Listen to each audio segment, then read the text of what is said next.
Welcome to Gadget Solution. Find Synology on network. 1. Install Synology Assistant. Go to the Synology Download Center.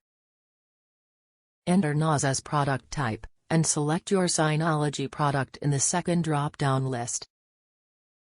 In the search results, look for the Desktop Utilities tab.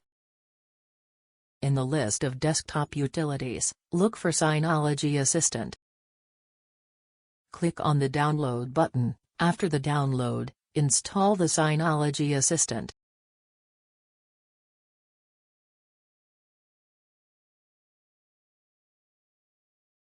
Two. Open Synology Assistant. When you open Synology Assistant, it automatically searches the network for Synology NAS devices. 3. Connect to NAS from Synology Assistant, optional. If you intend to connect to a NAS on your network, you can do this directly from the Synology Assistant. Select the NAS you like to connect to and click on Connect in the icon bar at the top of the tool.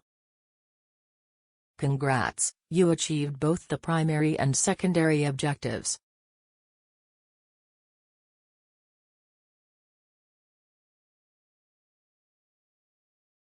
Thanks for watching.